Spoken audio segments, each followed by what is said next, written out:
Quando nós nascemos com o que nós podemos chamar de consciência. A consciência nos possibilita escolher e definir o que é certo, o que é errado. A consciência, ela é intangível, não podemos tocá-la. Se pensamos nos animais e nas plantas, a consciência para as plantas seria a luz do sol. Uma forma mais metafórica de falar. A consciência para as plantas seria o sol. As plantas sobrevivem a partir do sol. Os animais, nós podíamos identificar a consciência como o instinto, né? O animal é irracional, ele não tem essa capacidade de escolha. Mas o homem não. O homem foi dado ao homem essa capacidade de escolher, de usar o livre-arbítrio. E dos objetivos pelos quais o homem veio a essa terra foi para poder crescer, para poder progredir, para poder passar por experiências com o seu físico. Mas um dos grandes objetivos pelos quais o homem foi colocado nessa terra foi para progredir, para aprender a escolher, para poder aprender com as oposições da vida. E foi dado ao homem essa capacidade de reprodução, né? Com essa capacidade de escolha, né? Que aos animais e às plantas foi negado. Então o homem nasce com essa consciência, que é a capacidade de discernir entre o bem e o mal. O livre-arbítrio ele foi dado ao homem desde a vida pré-mortal, antes de ter nascido nessa terra. E lá o homem já sabia que poderia fazer uso dessa liberdade. Quando a gente lê os acontecimentos que antecederam a nossa vinda aqui a essa terra, nós percebemos que lá na nossa vida pré-mortal, nem todos os espíritos que estavam lá escolheram o bem. Nós vemos na figura de Lúcifer, né? A luz da manhã, né? A palavra Lúcifer, a luz da manhã.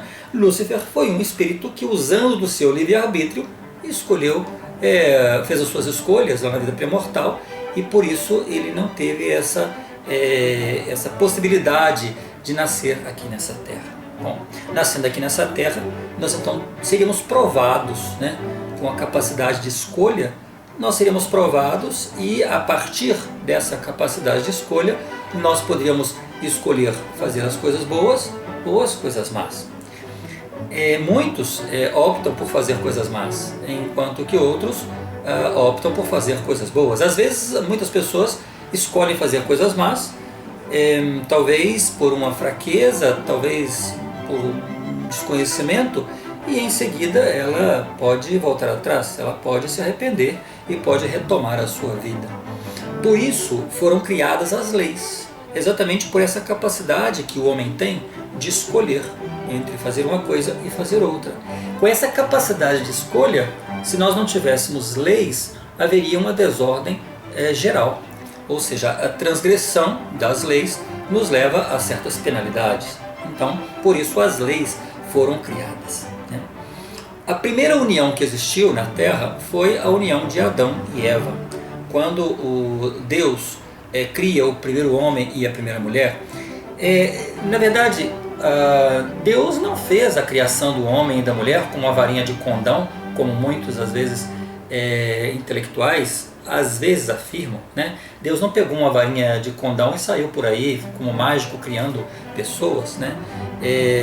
O homem foi feito, e às vezes as escrituras falam como que o homem foi formado, inclusive fala que a mulher foi formada de uma das costelas do homem, né? Então havia todo um princípio em que esses dois estariam ligados, né? Nesse período, esse estado que nós estamos aqui, que seria o estado mortal. Bom, o homem então ele nasce com esse dom de gerar, né? De gerar filhos. Esses filhos que nasceriam são os espíritos gerados por Deus, criados por Deus lá na vida pré-mortal, e que viriam a essa terra e obteriam este corpo físico. Então, através da união entre esse homem e essa mulher, é que esses espíritos viriam à terra, seriam revestidos de físico, né, de corpo, e nasceriam nessa terra. As crianças, os filhos nascidos dessa união do casal, estabeleceriam laços eternos. Então não seriam filhos que estariam com os seus pais somente para essa vida, mas são laços que o Senhor possibilita que ultrapassem a eternidade. Foi dito a eles que, a esse primeiro homem e essa primeira mulher, que eles inclusive deixariam a sua família e se uniriam. Então essa primeira união, ela foi prevista pelo Senhor, né? E a lei que foi criada em relação a essa união é que tanto o homem como a mulher deveriam ser fiéis um ao outro. Então o homem não deveria ter relações com outras mulheres fora do casamento e nem a mulher deveria ter relações com outros homens após o casamento. No entanto, isso pode acontecer. Por quê? Porque, como eu disse antes, o homem ele foi criado a essa terra com essa capacidade de escolha. Então, dentro dessa capacidade de escolha, há escolhas que muitas vezes nós fazemos e fazemos de forma equivocada, de forma errada. Por isso existe o processo de arrependimento, onde a pessoa que cometeu certa violação, ela pode se arrepender e pode voltar atrás. E com o arrependimento sincero, ela nunca mais voltaria a cometer aquele erro, aquela transgressão. Ao contrário do que muitas crenças dizem, né, e declarações populares, existe o perdão para esse tipo de violação da lei. Quando a pessoa viola essa lei, se realmente há um arrependimento sincero da pessoa, ou seja, um abandono dessa prática, então ela pode sim ter o perdão daquela transgressão que ela cometeu. O que ocorre é que as crenças populares, né, as declarações populares de muitas pessoas querem fazer com que a pessoa que transgrediu se sinta muito pequena e acredite que nunca haverá perdão. E assim ela acaba se perdendo, né, nesse conceito ao acreditar que é a pior pessoa do mundo, que não existe perdão para ela, que ela já está acabada, que o mundo acabou, e assim essas falsas crenças induzem as pessoas, inclusive, a permanecer naquela prática. Então existe sim o perdão desde o momento em que a pessoa ela tem esse arrependimento sincero. Vamos ler lá em Isaías, no capítulo 1, no versículo 18, o que o Senhor nos fala. Ainda que os vossos pecados sejam como a escarlata, eles se tornarão brancos como a neve. Ainda que sejam vermelhos como o carmesim, se tornarão brancos como a lã. Então o Senhor, ele fala claramente aqui que sim, que existe esse perdão. Quando falamos nessa união entre um homem e uma mulher, pensamos no amor, né? O que leva uma pessoa a se unir a outra, né?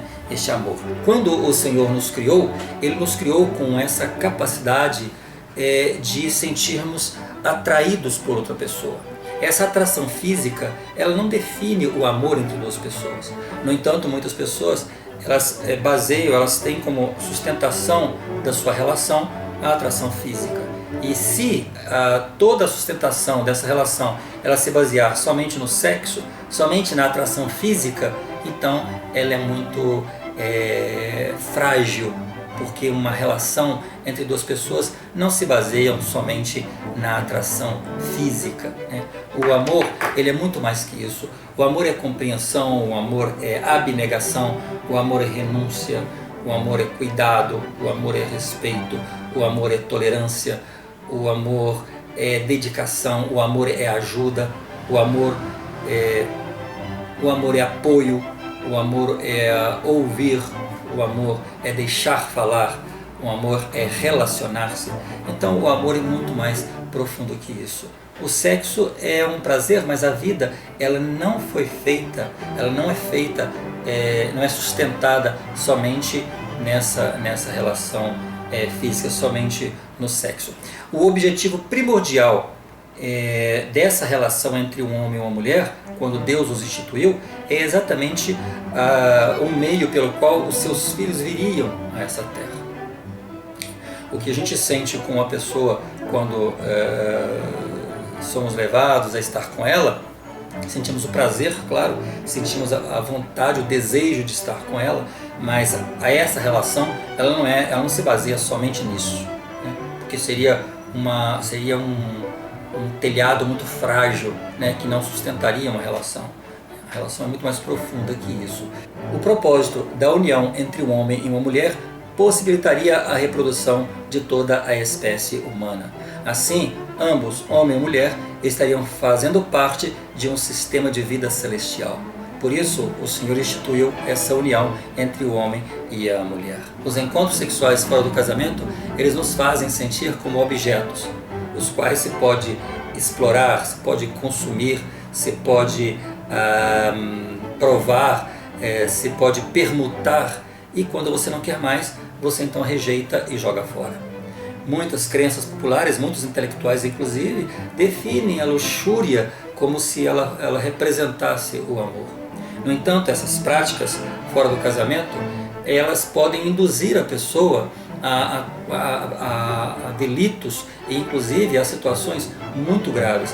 São essas práticas que podem levar a pessoa inclusive a assassinatos, a roubos, a prostituição, pode levar a estupros, ela pode levar as pessoas a vícios, né? Então é uma série de circunstâncias que podem vir dessas relações. Por quê? Porque são relações instáveis, são relações momentâneas. Se a gente pensar, por exemplo, o casamento, o amor, né, no casamento, ou a relação do casamento, é uma coisa eterna. Mas o prazer que nós encontramos nessas outras relações, ela é para agora, ela é para hoje, ela é momentânea. Aquilo passou, acaba. Então por isso há uma diferença entre a relação que existe no casamento e a relação que existe fora dele. Pode acontecer essas relações, mas são relações instáveis, são relações que elas não são duráveis, né? Porque a finalidade principal da união, a finalidade principal do casamento é que os filhos de Deus nasçam nessa terra. Não tendo isso como objetivo, não tendo isso como propósito, aí as outras coisas passam a ser coisas passageiras, coisas que são para aquele momento. Elas provocam o prazer momentâneo, mas elas não têm sustentabilidade, elas não têm, elas não sustentam, elas não se mantêm. Por quê? Porque são coisas do momento, não são coisas eternas.